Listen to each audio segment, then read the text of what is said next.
Have you ever heard about the triad in Montessori?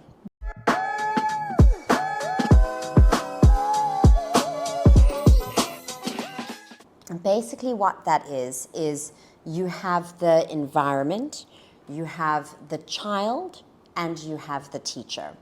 So, you know, in Montessori philosophy, we talk about following the child. And how we do that is by utilizing this triad. So your environment has to be set up for those children. Yeah.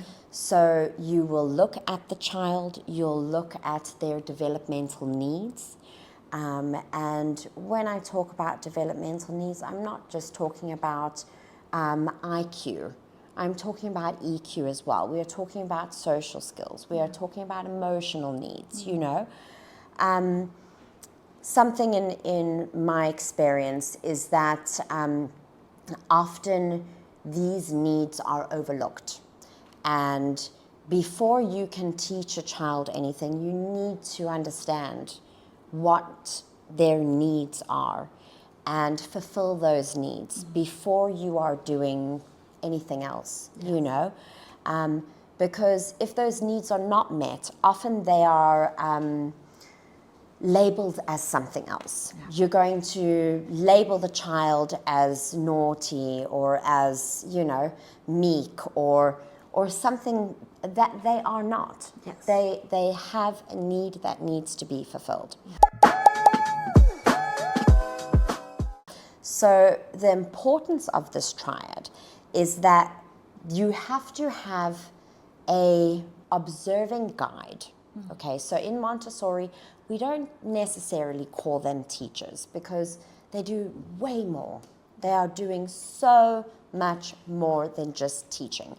In a traditional classroom, you have a teacher who will stand up and they will present the same lesson to everyone, and that's that. Yeah. You know, whether the children get it, whether they don't get it, what does it matter? You got that, you got through that lesson, you're following a curriculum, and that's all that matters, you know.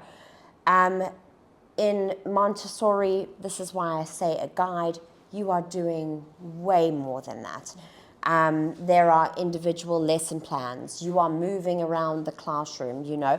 You are doing one-on-one lessons, group lessons, you know.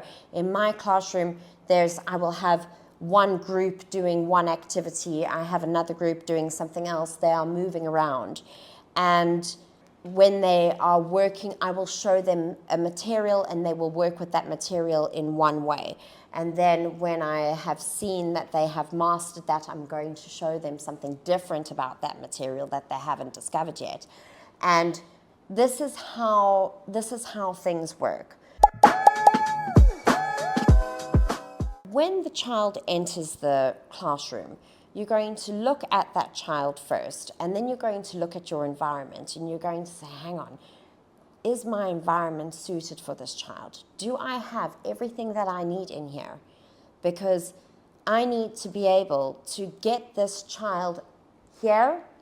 The child is here now, and how am I going to do that in this environment? Do I have everything that I need that I can move this child where he needs to be, you know? And that's what we have in Montessori that is way more beneficial than any other, you know, method of teaching in my experience. You know, Montessori has been around for over 100 years. And this method has been tried, it's been tested, it's been proven effective, you know. We don't need to get into that discussion.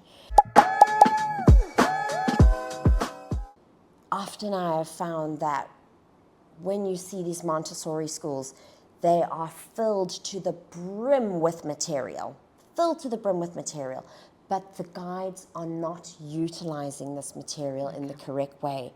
All they are doing is, it's like we're moving from this material and then we're going to move on to the next one and move on to the next one. And they are not looking at the child as a whole. Often, you know, I will have times where I'm in my classroom and I will look at a child and I'll say, something's not working here, you know, something's not it's not, something needs to change.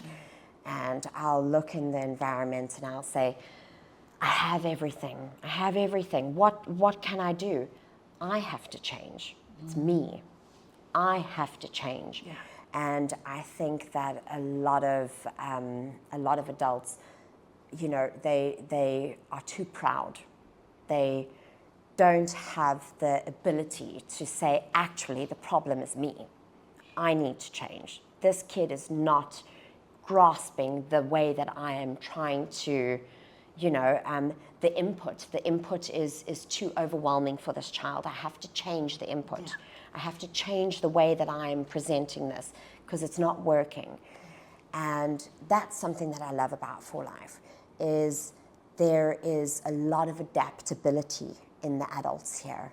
The adults here are very adaptable. They're comfortable with change. And I feel in Vietnam, that's something in my experience that I have not experienced anywhere else. Yeah. It's completely unique to For Life, is that kind of adaptability. So for me, I love that, and I love working in the environment because of that, and it makes me feel very comfortable having Izzy in an environment like this.